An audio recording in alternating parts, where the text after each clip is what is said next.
This podcast is a production of IPRO.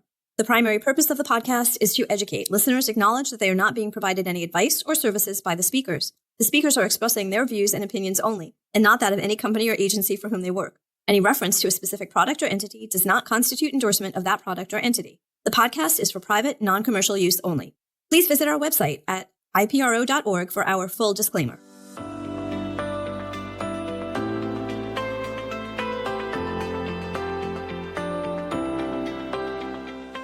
Welcome to the Kidney Cast. This podcast focuses on end-stage renal disease.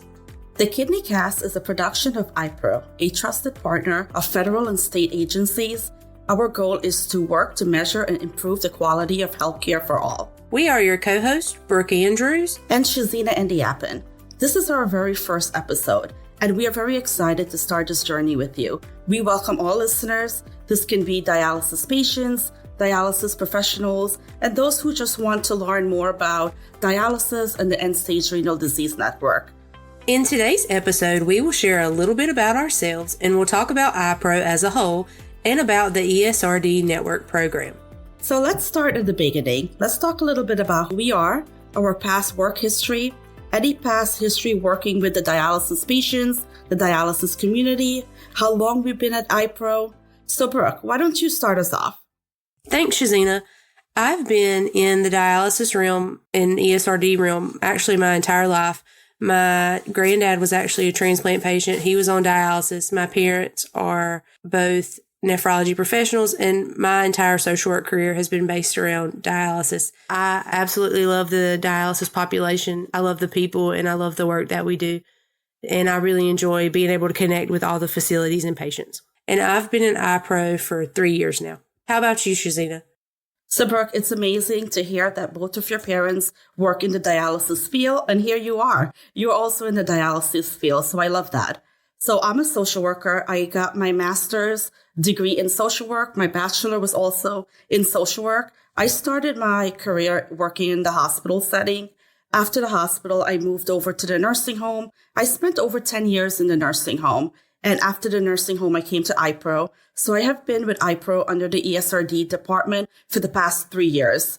Working with dialysis community has been a great learning experience. I was brand new with the dialysis community, learning about dialysis when I started with IPRO, but it has been very rewarding. I learned that dialysis patients are some of the most resilient patients that you will ever meet.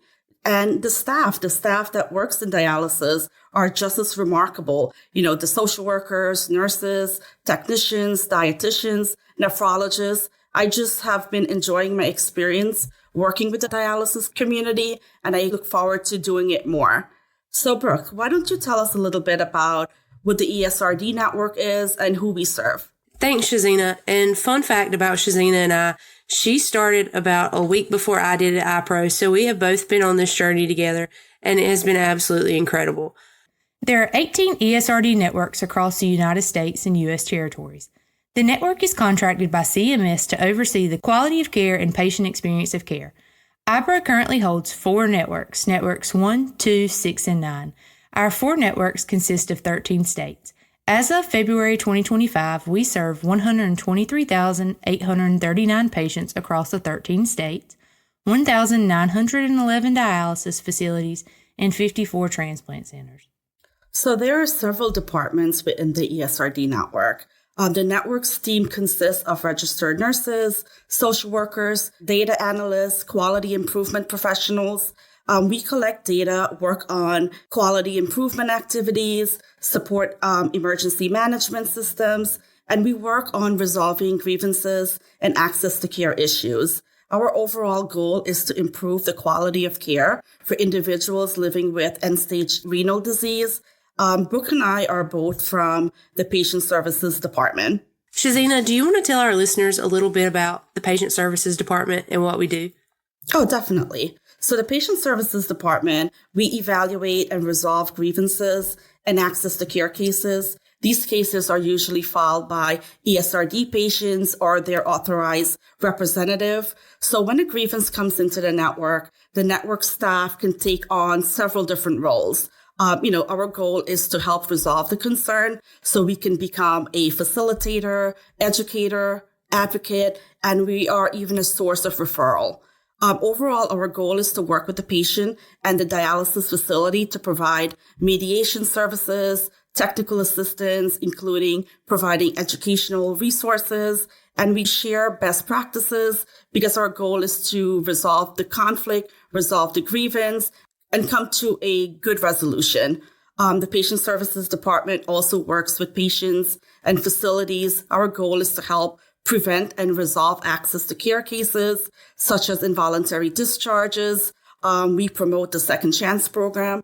Patient being connected to outpatient facility is so important. So patients using the hospital for treatment, it should be a last resort. So we definitely go above and beyond to try to advocate for our patients because we want patients to be connected to an outpatient facility so they have that support, they have that interdisciplinary team approach.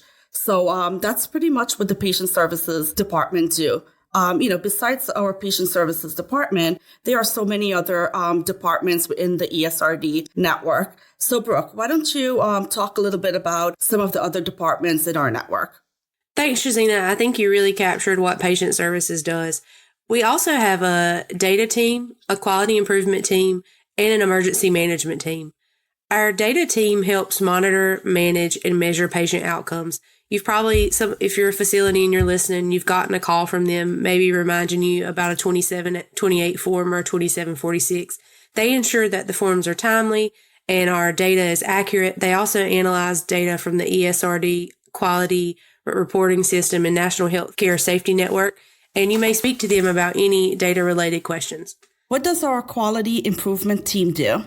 They help to develop local objectives and goals that support nationwide priorities which are mandated by CMS, and they conduct quality improvement activities focused on increasing the engagement of patients in their healthcare and assisting facilities with QI interventions, resources, and education. Thereby, it helps improve outcomes for the patients. And if you ever have any questions about ways to make improvements at your facilities, please reach out to any of our teams. We're always happy to listen and help you brainstorm ideas. Thank you, Brooke.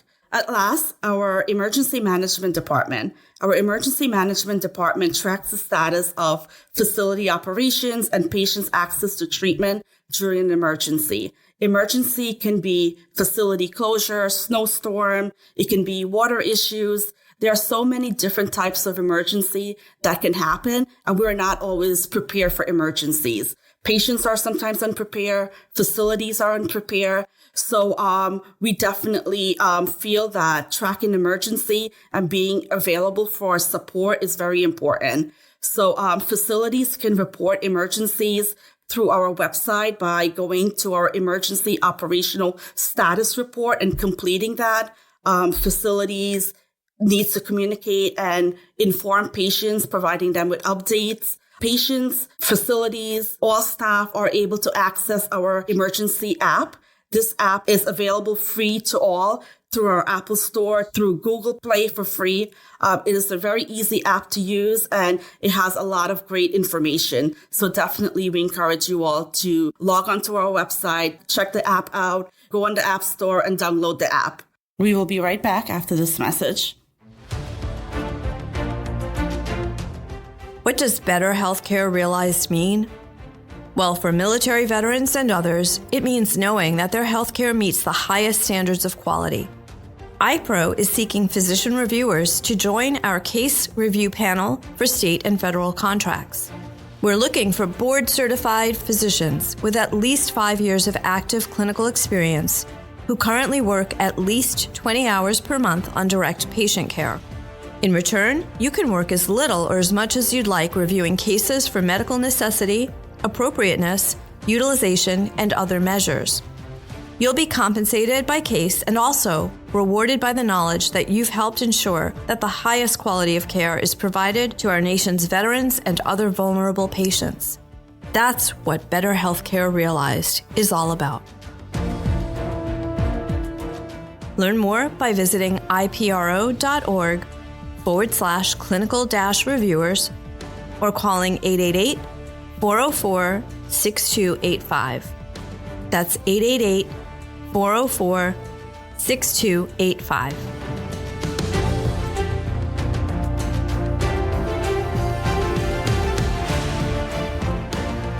This is our very first episode. We wanted to share a little bit about who we are, our role at the network, what the network does. Links to more information about our work can be found on our website, esrd.ipro.org. Again, esrd.ipro.org. The network also has created a new resource called Empower Yourself. This resource consists of a video and a guide about the ESRD network. And this resource is on our website. Feel free to log onto our website, check out the Empower Yourself resource, and learn more about the network and what we do at the network. That's it for this episode of the Kidney Cast. I'm Brooke Andrews. And I'm Shezeena Andiappen on behalf of IPRO. Thank you for listening. To learn more, visit our website or stay tuned to our next podcast. If you enjoyed this podcast, please leave us a comment and subscribe. Please let us know what topics interest you or what you would like for us to cover by emailing ESRD Network Program at IPRO.org. We will be back soon. Until then, we'll be working on better healthcare realized.